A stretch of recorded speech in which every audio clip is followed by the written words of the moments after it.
So guys, ito na yung ating avocado float at hiwain na natin.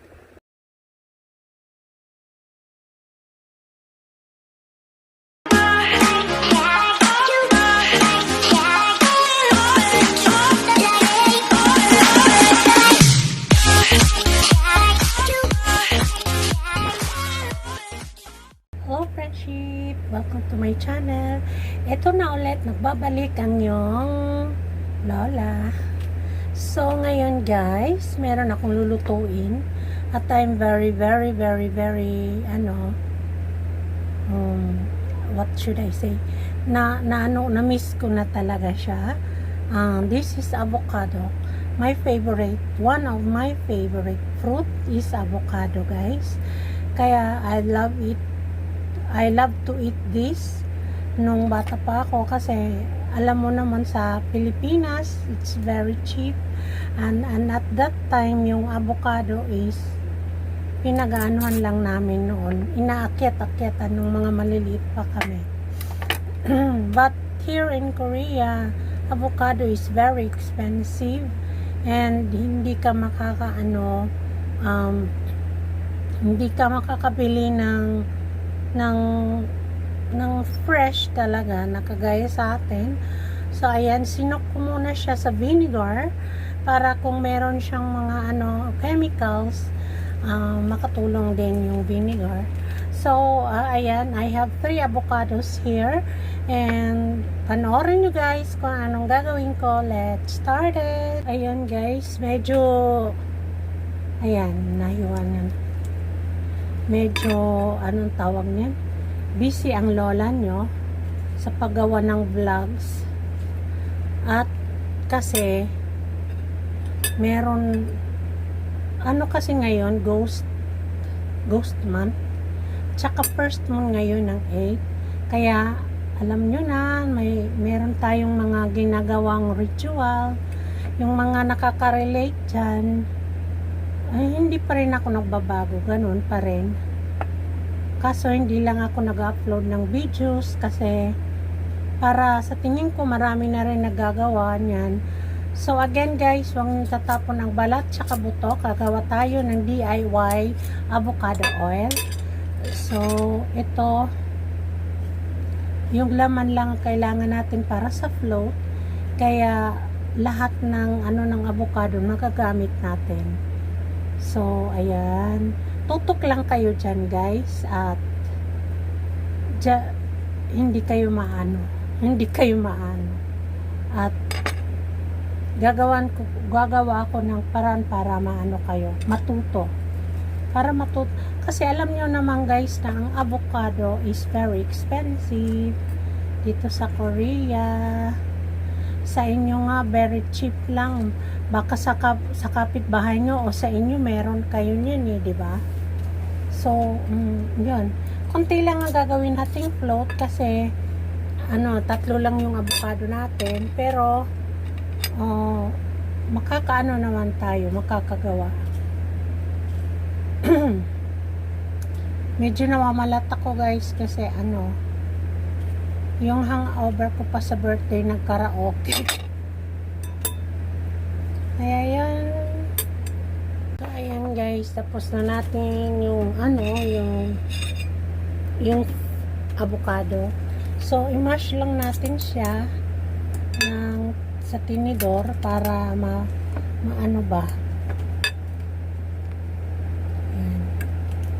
para ma-mash siya ba, halo-halo, maganda yung ayan.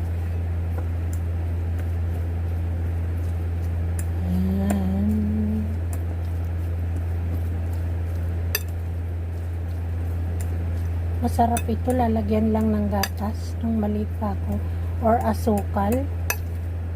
Yan lang kapakain namin. Hindi ko akalain na marami pala itong vitamins and minerals na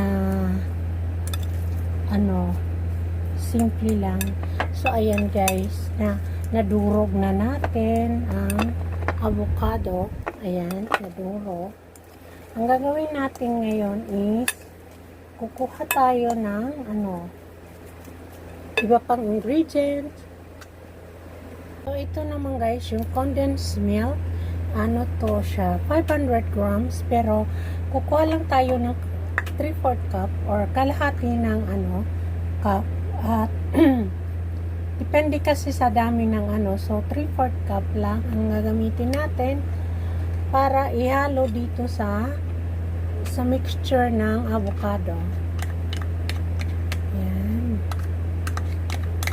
So, i-ano lang natin guys, yung anong tawag niyan, halu-haluin, mix together, and then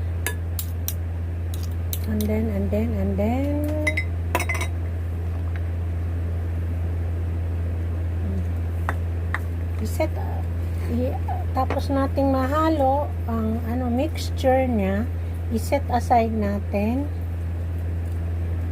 at may gagawin ulit tayo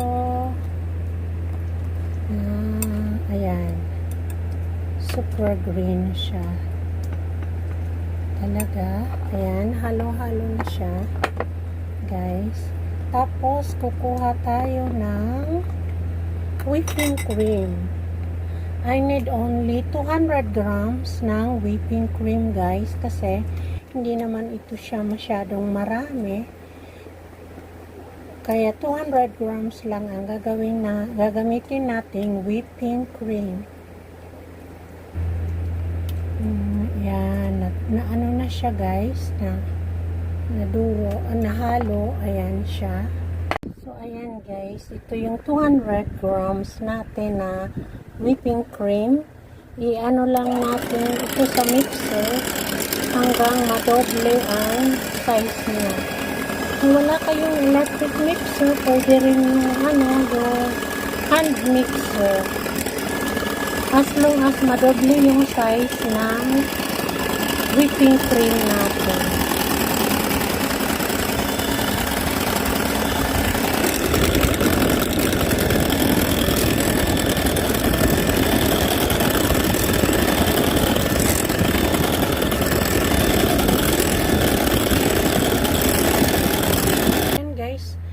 Doble na yung whipping cream natin. Lalagyan naman natin ngayon ng 1/2 cup ng condensed milk or yung natirang condensed milk sa can. Yan.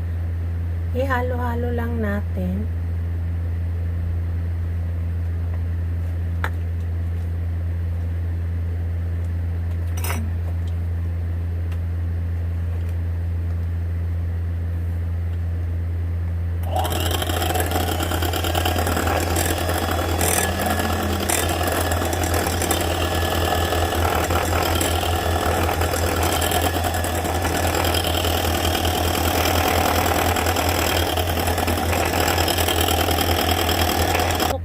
Nating mahalo ang condensed milk guys, ilagay natin ang anong tawag nito, yung avocado. Pwede nyo rin siyang lagyan ng vanilla extract kung gusto nyo, at kung gusto nyo ng mas masarap, basta ihalo lang yung ingredients lahat. Ihalo lang dito at may masarap na tayong avocado float. Ayan. Again guys, optional lang yung vanilla kung gusto nyo. Pero mas kung gusto nyo mas babango, lagyan nyo ng vanilla. So ayan guys, may avocado float na tayo. Ngayon, kukunin na natin yung final niya. So, ayan na guys. Lalagyan na natin ng Graham. Yan. Sorry for the inconvenience. Ayan.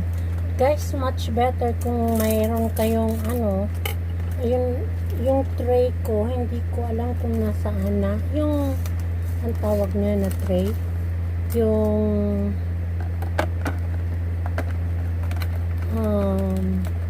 glass tray, nowhere to be found. Nadurog yung Graham. Hindi ko alam kung saan napunta, pero meron ako. Alam niyo naman pag maraming ghost. So ayan guys, lalagay ko lang yung Graham as ano dito. Ayan. Medyo hindi siya ano, pero okay na siya. So, ayan siya guys. Ngayon, ilalagay natin yung avocado mixture dyan.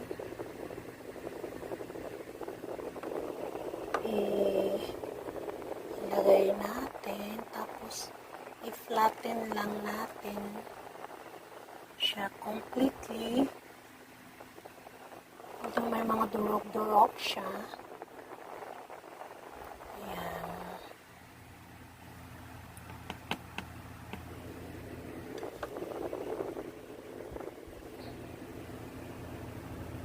So, ganon yung pag-ano niya guys. Pasensya na. Mahirap kasi nag-iisang. So, ayan. Ano na natin, yung ipa-flatten na natin guys. Yung Graham, yung avocado mixture sa Graham para flat na flat siya. Flat tire. Medyo uga-ugahin natin na ganon para maganda yung ano niya. Oo. Ayan. Tapos lalagyan ulit natin ng another layer.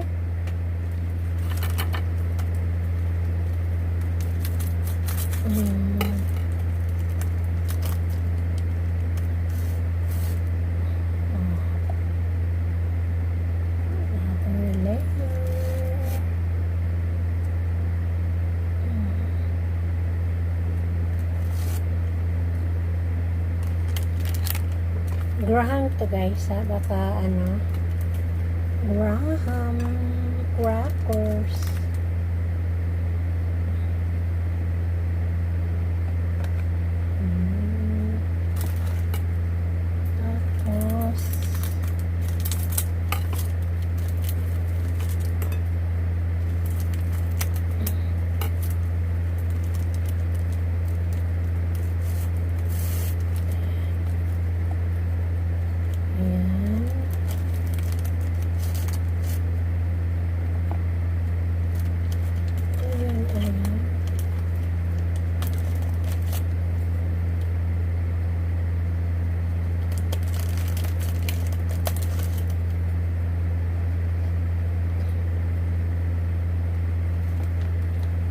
Tapos ayan again guys, ang second layer. So lalagyan ulit natin ng ano, toppings for another layers.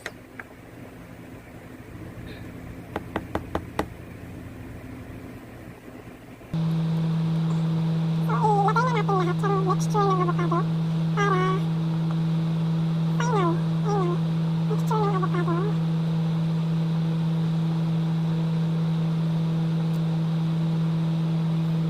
Tapos, i-flatten natin guys. Flatten. So, ayan. Flat na siya. Flat.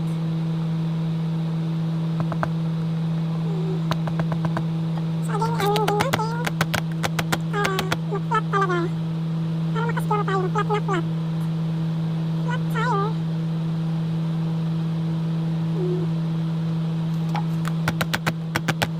Tapos guys, yung natira, i-crush natin. Tapos yan ang inano natin naman. So wait lang, i-crush muna natin siya.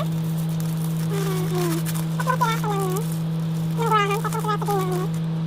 So guys, ito na yung ating avocado float. Ayan guys, sira na naman ang diet ko.